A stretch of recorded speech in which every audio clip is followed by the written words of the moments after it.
말씀의 식탁 하루 한 장 창세기 묵상 창세기 제39장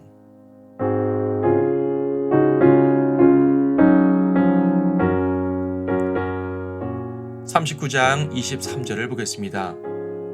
간수는 그의 손에 있는 것은 어떤 것이라도 돌아보지 않았으니 이는 주께서 그와 함께 하셨고 그가 행한 것을 주께서 형통하게 하셨기 때문이더라. 요셉의 고난과 보호를 동시에 받는 장면입니다. 요셉은 이집트로 팔려와 경호대장 집에서 종으로 지내다가 경호대장의 총애를 얻어 집안을 관리하는 청지기로 승격됩니다. 나중에 감옥에 갇히게 되는데 거기서도 간수의 총애를 얻어 죄수들을 관리하는 책임자가 됩니다. 두 경우 모두 주께서 그와 함께 하셨기 때문입니다. 그 옛날 야곱이 하란에서 외삼촌의 양을 칠 때에도 주께서 함께 하셨음이 나타났었습니다. 이들이 있을 때 복을 받고 이들이 없을 때 복을 받지 못한다면 답은 뻔합니다. 이들이 하나님께 복을 받은 존재들인 것입니다. 그런데 요셉의 경우는 조금 더 특별합니다. 야곱은 번성함으로써 하나님의 함께 하심을 드러냈을 뿐이지만 요셉은 하나님을 향한 신실한 신앙을 적극적으로 표현했습니다. 주인의 아내가 유혹을 했을 때 요셉은 그냥 거절한 것이 아니라 내가 어찌 이 큰 악을 행하여 하나님께 죄를 지으리까? 라고 말을 합니다. 즉 그의 신앙을 고백한 것입니다. 자신은 하나님을 두려워하는 사람이니 죄를 지을 수 없다고, 아무리 은밀한 일도 하나님께서는 보고 계신다고, 자신은 오직 하나님을 의지하여 행하는 사람이라고 고백한 것입니다. 성도가 하나님을 공개적으로 고백할 때 세상 모든 사람들의 눈이 그에게 집중됩니다. 하나님의 눈도 그에게 집중되고 마귀의 눈도 그에게 집중됩니다. 마귀는 그를 쓰러뜨리려고 안간힘을 쓰고 하나님은 온 힘을 다해 그를 도우십니다. 세상 사람들은 하나님께서 어떻게 그를 도우시는지를 살펴봅니다. 때때로 성도는 이 눈길이 매우 부담스럽습니다. 그래서 사람들 앞에서 신앙을 고백하지 않고 조용히 혼자만 믿겠다는 생각도 합니다. 하지만 그러면 하나님께서 승리로 그를 이끌어 주신다는 사실을 알 수 없게 됩니다. 사람들에게 하나님의 영광을 드러내지도 못할 뿐 아니라 자기 자신도 도우심의 확신 없이 살게 됩니다. 훗날 다니엘과 세 친구들도 그랬습니다.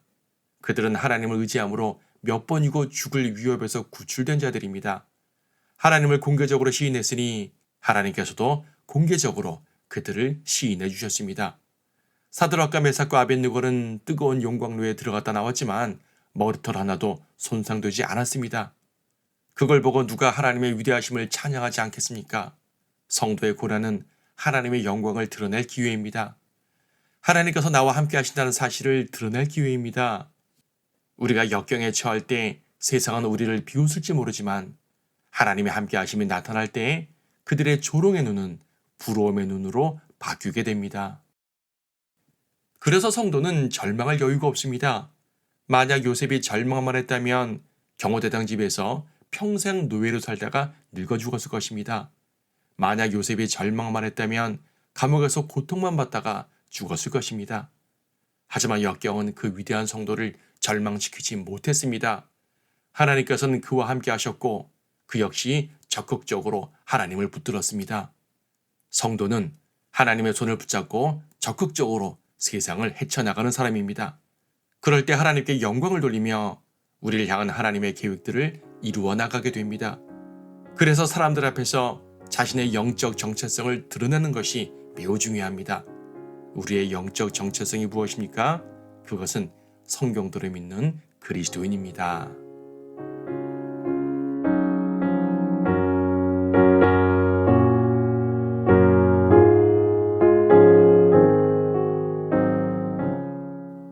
창세기 39장 요셉이 이집트로 끌려왔는데 파라오의 관원인 경호대장 이집트인 포티발이 그를 그곳으로 데려간 이스무엘인의 손에서 그를 샀더라. 주께서 요셉과 함께 하셨으며 그가 형통한 사람으로 그의 주인 이집트인의 집에 있었으니 그의 주인은 주께서 요셉과 함께 하심을 보았고 또 주께서 그가 하는 모든 일을 그의 손안에서 번성케 하신 것을 보았더라. 요셉이 그의 목전에서 은혜를 얻어 그를 섬기니 그가 요셉을 그의 집을 관리하는 관리인으로 세워 그가 소유한 모든 것을 그의 손에 맡기니라.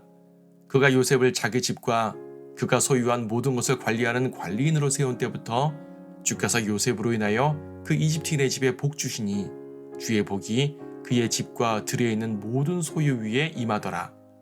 그는 자기가 소유한 모든 것을 요셉의 손에 맡기고 그가 먹는 음식 외에는 그가 가진 것이 무엇이든지 알지 못했더라. 요셉은 용모가 수려하고 잘생겼더라. 이런 일들 후에 그의 주인의 아내가 요셉에게 눈길을 보내며 말하기를 나와 동침하지 않아. 요셉이 거절하며 자기 주인의 아내에게 말하기를 보소서 나의 주인이 집안에서 내가 하는 일은 아는 채를 아니하고 그가 소유한 모든 것을 그가 내 손에 맡기셨으니 이 집에 나보다 더 큰 사람은 없으며 당신 말고는 나에게 아무것도 금한 것이 없으니 이는 당신이 그의 아내임이라. 그런데 내가 어찌 이 큰 악을 행하여 하나님께 죄를 지으리이까 하더라. 그녀가 날마다 요셉에게 말하여도 요셉이 그녀에게 경청하지 아니하고 그녀와 동침하거나 그녀와 함께 있지도 아니하더라. 그럴 즈음에 요셉이 자기 일을 보려고 그 집에 들어갔더니 그 집안에는 사람들이 아무도 없더라. 그러자 그 여인이 그의 옷을 붙잡고 말하기를 나와 동침하지 아니. 요셉이 자기 옷을 그녀의 손에 두고 도망하여 빠져나왔더라. 그녀가 요셉이 자기 옷을 그녀의 손에 두고 도망쳐 나가는 것을 보고서 자기 집의 사람들을 불러 그들에게 이야기하였으니 말하기를 보라 주인이 히브리인을 우리에게 데려와서 우리를 희롱하게 하는도다. 그가 나와 동침하려고 내게 들어오기에 내가 크게 소리 질렀더니 그는 내가 목청을 높여 소리 지르는 것을 듣고 그의 옷을 내게 두고 도망쳐 나갔느니라 하고 그녀가 요셉의 주인이 집에 올 때까지 그의 옷을 자기 곁에 놓아두니라. 그녀가 이런 말로 그에게 이야기하며 말하기를 당신이 우리에게 데려왔던 그 히브리 종이 나를 희롱하려고 내게 들어왔기에 내가 목청을 높여 소리를 질렀더니 그가 옷을 내게 남겨두고 도망쳤나이다 하니 그의 주인은 그에게 일러 말하기를 당신의 종이 내게 이런 짓을 했다 하는 자기 아내의 말을 듣고 심히 노하더라. 그리하여 요셉의 주인이 그를 잡아 감옥에다 넣으니 그곳은 왕의 죄수들을 가두는 곳이었더라. 그가 거기 감옥에 갇혔더라. 그러나 주께서 요셉과 함께 하시고 그에게 자비를 보이시어 간수의 목전에서 그에게 은총을 베푸셨으니 간수가 감옥에 있는 모든 죄수들을 요셉의 손에 맡겼으므로 그들이 거기서 행한 모든 일을 그가 맡아 처리하였더라. 간수는 그의 손에 있는 것은 어떤 것이라도 돌아보지 않았으니 이는 주께서 그와 함께 하셨고 그가 행한 것을 주께서 형통하게 하셨기 때문이더라.